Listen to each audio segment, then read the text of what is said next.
Contagem regressiva, episódio 2. Um coração que agrada a Cristo.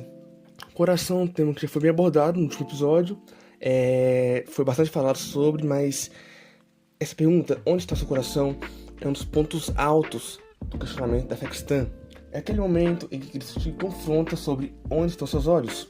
Ezequiel 36, versículo 26. Darei a vocês um coração novo, e porém um espírito novo em vocês. Tirarei de vocês o coração de pedra, e em troca darei um coração de carne. Salmo 51, 10. Cria em mim um coração puro, ó Deus, e renova dentro de mim um espírito estável. A frequência da palavra coração na Bíblia apenas nos confirma a importância disso para a nossa jornada cristã. Toda transformação é feita no coração. Toda agir de Deus na nossa vida vai transformar nosso coração. O coração é o nosso interior, é a parte onde se passam nossos pensamentos e emoções. Tanto inconsciente quanto conscientes passam ali, e é ali onde Cristo age. Antes de viver o auge da vida cristã, você precisa ser moldado. Isso consiste em ser quebrado e refeito várias vezes, como um vaso na moduleiro. Isso ocorre justamente no nosso coração. Mateus 6,21. Porque onde estiver o vosso tesouro, ali estará também o vosso coração. Acima de tudo, guarde o seu coração, pois dele depende toda a sua vida. Provérbios 4,23. Portanto, assim como no último vídeo, te pergunto, onde está o seu coração ao buscar o que você busca? Onde está o seu coração ao servir na igreja, ao pedir algo a Deus? Onde está o seu coração? Você quer de fato agradar a Cristo ou agradar a si próprio?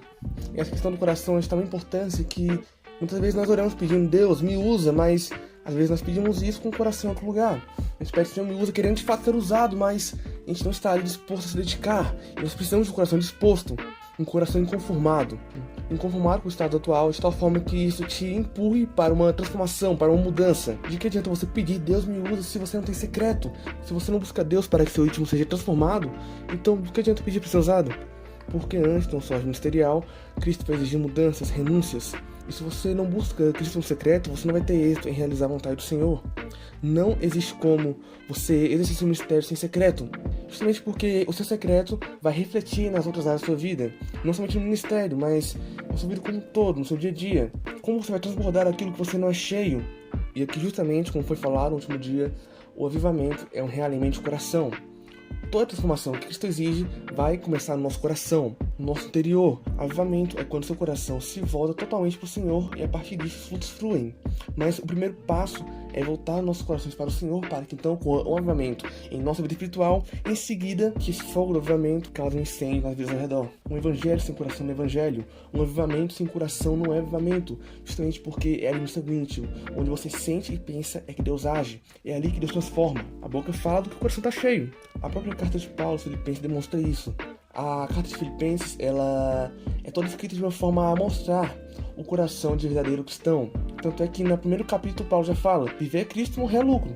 E ele chega no último capítulo dizendo, aprendi a estar satisfeito no muito e no pouco. A carta de Paulo aos Filipenses é a carta mais coração do Novo Testamento, porque ela demonstra justamente o coração de um cristão maduro. Precisamos ter esse alinhamento do nosso coração com o coração do Senhor, a ponto de entender que tudo é perca. Bem sabemos que a nossa geração de jovens será uma geração de avivamento, mas para isso é necessário primeiro que o avivamento ocorra em nós, primeiramente no nosso coração, para em seguida então essa mensagem alcançar através de nosso coração de outras pessoas. E Cristo tem chamado todos os dispostos para essa obra. Romanos capítulo 12, versículo 1 ao 2. Rogo-vos, pois, irmãos, pela compaixão de Deus, que apresenteis vossos corpos em sacrifício vivo, santo e agradável a Deus, que é o vosso culto racional, e não sejais conformados com esse mundo, mas sede transformados pela renovação do vosso entendimento, para que experimenteis qual seja a boa, agradável e perfeita vontade de Deus. Aqui, esse versículo vai falar justamente sobre o que Cristo exige de nós para o avivamento. Seja transformados pela renovação do vosso entendimento, que o seu entendimento da necessidade de avivamento, primeiramente em si próprio, seja renovado, para que o seu coração se alinhe e daí flua um fruto do avivamento. E aqui nós vemos também o verdadeiro significado do queimar por Cristo. Muitas vezes nós temos até um desequilíbrio nisso. Nós temos o evangelho muito coração e pouca razão, sendo que os dois se equilibram. E nisso temos que queimam por Cristo apenas da boca para fora. Pensa que eu deixa eu queimar, mas não queimam de fato por Cristo, porque não compreenderam ainda o real significado disso. Em Romanos capítulo 12, versículo 1, que eu acabei de ler, vai dizer que no primeiro versículo, rogo-vos, pois, irmãos, pela compaixão de Deus, que apresenteis os vossos corpos em sacrifício vivo, santo e agradável a Deus, que é o vosso culto racional. Sacrifício vivo, santo e agradável a Deus.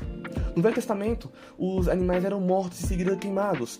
Assim eram feitos sacrifícios. E logo percebe-se que existe uma morte no queimar. Existe um sacrifício para que se possa queimar por Cristo. Queimar por Cristo é você abrir mão de si mesmo, se entregar para Cristo. Você queimar é uma coisa dolorosa, uma coisa que exige de você queimar por Cristo, gastar sua vida por Cristo, exige de nós renúncia, abrir mão de muitas coisas. E a transformação, o entendimento de tudo isso, a consumação de tudo isso começa justamente aqui, no nosso coração. Paulo queimou sua vida pelo ministério. E por quê? Porque ele fitou os olhos em Cristo.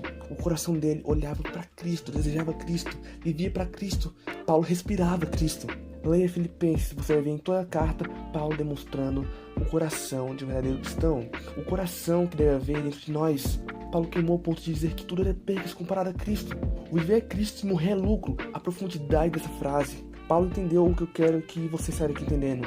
O nosso coração deve estar olhando para o Senhor fixamente. O nosso coração deve estar no Senhor. Onde estiver o vosso tesouro, estará também o vosso coração. Portanto, compreendamos que o nosso tesouro é Cristo. E o resto é resto. Cristo é tudo. E aqui Deus não quer uma entrega parcial. Ele quer uma entrega total. E mais uma vez, entrega começa aqui dentro, no coração.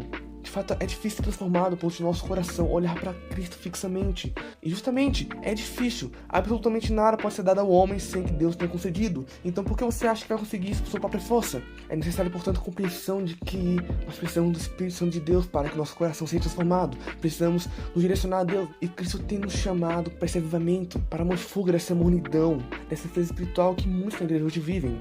Isaías capítulo 6, versículo 8. Então ouvi a voz do Senhor conclamando: quem enviarei? Quem irá por nós? E eu respondi: eis-me que, envia-me. E você, quando entenderá esse chamado, quando você vai de fato se direcionar para Cristo e buscar uma mudança, desperte, pois se você está confortável, você não está vivendo o Evangelho. Cristo tem um chamado para que nós saiamos da zona de conforto e possamos ir ao encontro daquilo que Ele tem para nós. Os seus olhos devem sempre andar olhando para Cristo. Em Cristo deve estar seu coração. Esteja com o coração disposto a abrir mão de tudo por Cristo. Mateus 6,33, buscar primeiramente o reino de Deus e todas as demais coisas lhe serão acrescentadas. E como possível tudo isso? Somente nos redirecionando para Cristo. Somente quando nós, de fato, tivermos um alimento de coração. Portanto, aqui eu te pergunto, diante do Senhor, como está seu coração?